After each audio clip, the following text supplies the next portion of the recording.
অসময়ে মূলা চাষ করে তাক লাগিয়ে দিয়েছেন গাইবান্ধার সাদুল্লাপুরের তরুণ সোহরাব হোসেন সৌরভ।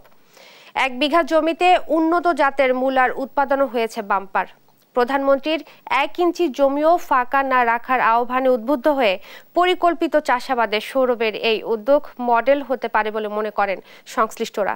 গাইবান্ধার সহকর্মী SM মইনুল হুদার প্রতিবেদন, জানাচ্ছেন ফারজানা ইসলাম। সাদুল্লাপুরের দমোদরপুর ইউনিয়নের বুড়ির ভিটা গ্রাম। এই গ্রামে মুরগির খাদ্য তৈরির জন্য ঘর নির্মাণ প্রক্রিয়াধীন রেখেছিলেন স্থানীয় যুবক সোহরাব হোসেন সৌরভ। উৎপাদনে যেতে বিলম্ব হওয়ায় সেখানেই অসময়ে করেছেন মূলার চাষ। মাস পেরোতেই এসেছে ফলন। শীতকালের মূলা গ্রীষ্মকালে হওয়ায় এলাকাবাসীও তাজ্জব। আগ্রহী হচ্ছেন অনেকেই। চায়নায় উদ্ভাবিত KTX জাতের মূলা 1 বিঘা জমিতে লাগান তিনি। ফলনও হয়েছে বাম্পার। খরচ হয়েছে 10,000 টাকারও উপরে। বিক্রি হয়েছে 20 মনের বেশি।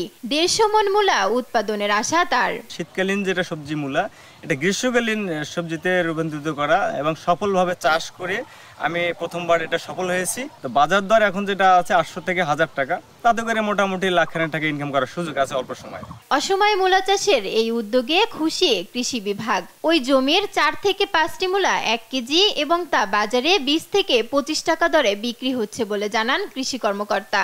রোগ এবং পোকামাকড় থেকে আমরা যদি সেভ রাখতে পারি তাহলে কিন্তু আমার লাভ কিন্তু অবশ্যই হবে এবং কৃষক লাভবান যদি হয় তাহলে সে অর্থনৈতিকভাবে স্বাবলম্বী হলে আরো অন্যান্য কৃষক উদ্বুদ্ধ হবে।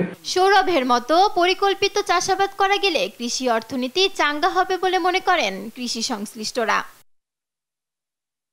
নিউজ ডেস্ক, দেশ টিভি।